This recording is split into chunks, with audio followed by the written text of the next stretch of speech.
এই সংসারে তিন ধরনের আবেগ অত্যন্ত গুরুত্বপূর্ণ, যা প্রত্যেক মানুষের জীবনে থাকে। প্রথমটা হলো আনন্দ, যা আমরা সবাই লাভ করতে চাই। দ্বিতীয় হলো ক্রোধ। এটা তখনই আসে যখন আমরা আমাদের উপর নিয়ন্ত্রণ হারাই বা কোনো পরিস্থিতি আমাদের প্রতিকূল হয়ে থাকে। তৃতীয় হলো দুঃখ। এই দুঃখ তখনই আসে যখন কোনো একটা পরিস্থিতি আমাদের মনের মতো হয় না, বা আমাদের প্রিয়জন আমাদের বুঝতে পারেন না, আমরা অমূল্য কিছু হারিয়ে ফেলি। তখন এই দুঃখ আমাদের হৃদয়ে আশ্রয় নেয়। এই তিন আবেগ হলো এমন যে আমাদের জীবনে আসতে এবং যেতে থাকবে। কিন্তু এই তিনটি আবেগের বিষয়ে কোন কথাটা মনে রাখতে হবে সেটা শুনুন। যখনই আপনি আনন্দে থাকবেন, প্রতিশ্রুতি দেবেন না, কারণ যখন মানুষ আনন্দে থাকেন তখন তিনি নিজের বিবেক বোধ হারিয়ে ফেলেন। দ্বিতীয়ত, যখনই আপনি ক্রুদ্ধ হবেন, উত্তর দেবেন না, কারণ ক্রোধের বশে যে উত্তরই দেবেন সেটা শুভ হবে না। তৃতীয়ত, যখনই আপনি দুঃখী থাকবেন, কোনো সিদ্ধান্ত নেবেন না। তখন নিজের মনের ওপর, নিজের কর্মের ওপর, নিজের ওপর নিয়ন্ত্রণ রাখতে চেষ্টা করুন। যদি এই তিনটি আবেগের ক্ষেত্রে এই জিনিসগুলো মনে রাখেন, তাহলে জীবনে কখনো আক্ষেপ করবেন না।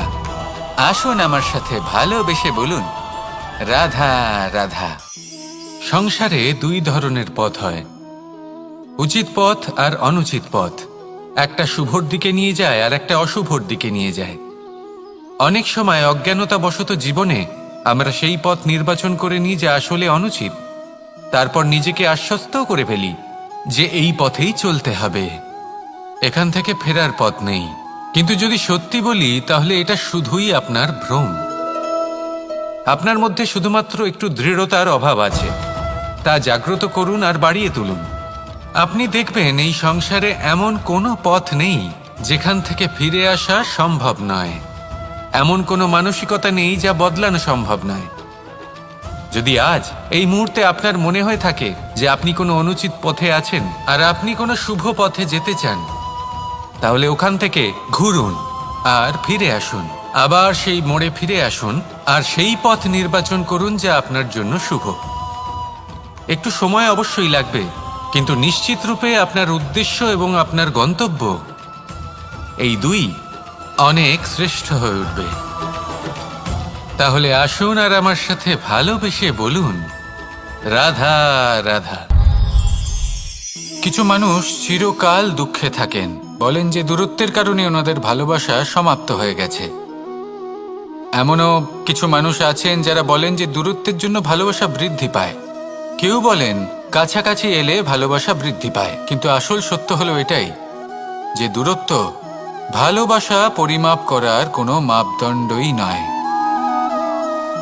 চাতক পাখিকে দেখুন, সারা বছর সে অপেক্ষা করে যে কখন বর্ষা আসবে আর ওর তৃষ্ণা নিবারণ হবে। বর্ষার জল ছাড়া ও আর অন্য কোনো জল পান করে না। তাহলে বলুন, এই যে দূরত্বের জন্য ওদের ভালোবাসা কি সমাপ্ত হলো? এই ভালোবাসা আপনার মানসিকতা বুঝতে পারে। সে আপনার মনে লুকিয়ে থাকা আবেগ বুঝে নিতে পারে। তা সে আপনি যতই দূরে চলে যান না কেন, যতই কাছে আসুন না কেন, শুধু নিজের আবেগগুলিকে কখনো মলিন হতে দেবেন না, স্বার্থ জড়িয়ে ফেলবেন না।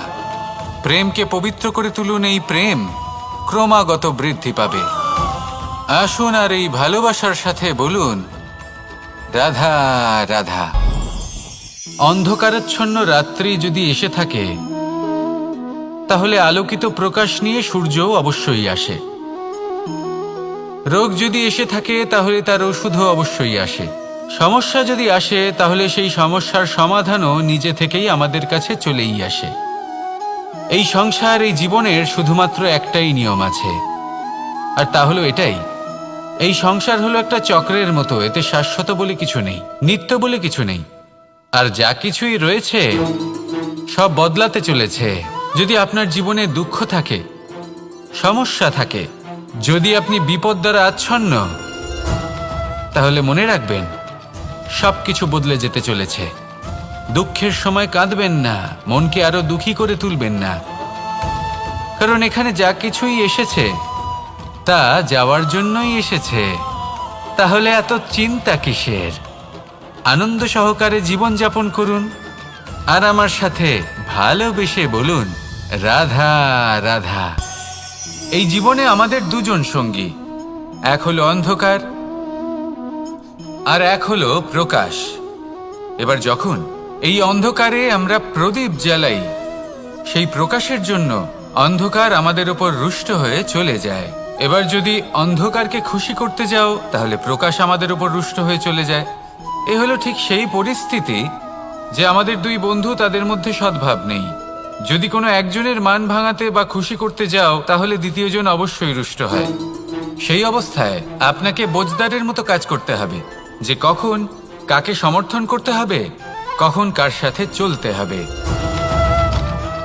যদি পারেন তাহলে সকলকে একসাথে নিয়ে চলবেন।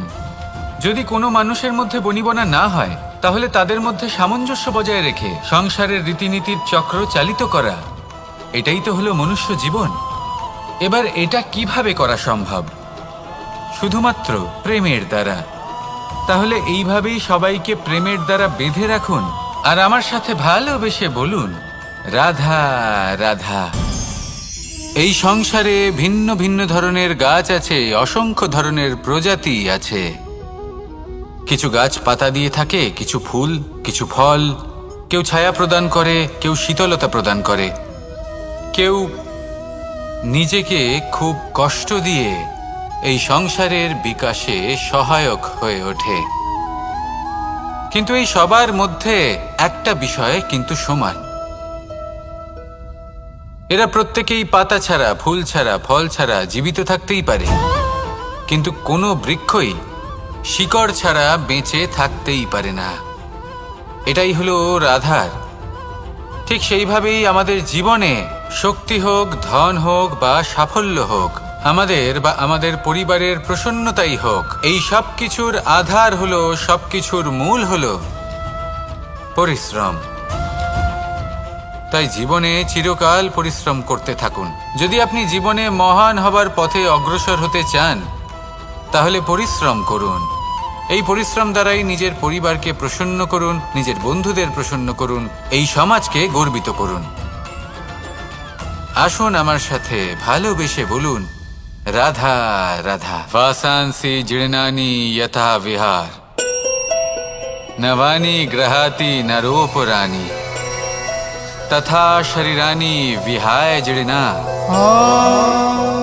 ননিয়ানি সয়াতি নবানি দে। আত্মার কখনোই মৃত্যু হয় না। আত্মা শুধু শরীর বদল করে, রূপ বদল করে।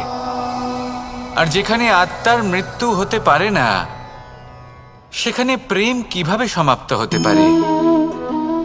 কারণ প্রেম হলো নিজেই পরমাত্মার রূপ।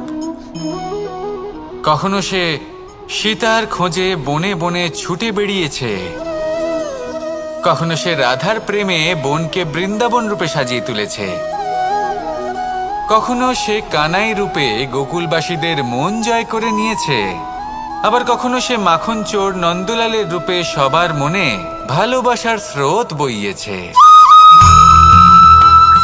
কখনো নিজের হাতে বাঁশি নিয়ে তাতে ভালোবাসার সুর তুলেছে, আবার কখনো নিজের আঙুলে সুদর্শন চক্র ধারণ করে ধর্ম এবং প্রেমের বিরোধীদের সংহার করেছে।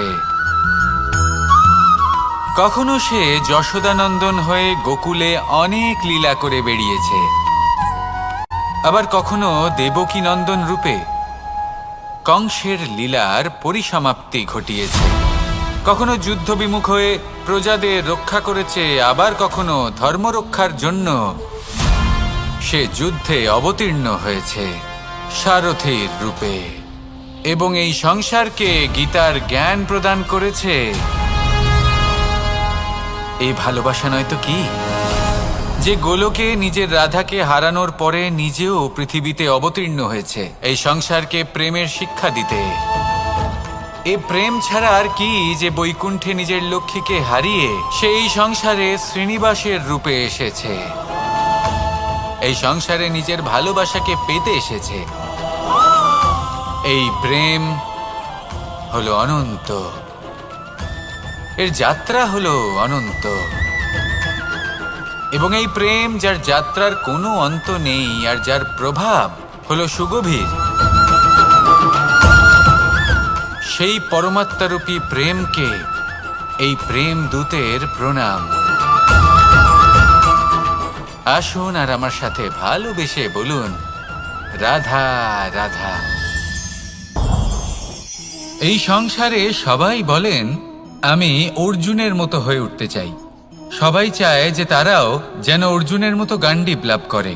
তারাও চায় যে তাদেরকেও মহাদেব এসে পশুপতি অস্ত্র দান করবেন। তারাও এটাই চায় মহাভারতের মতো মহাসংগ্রামে বিজয়ী হতে।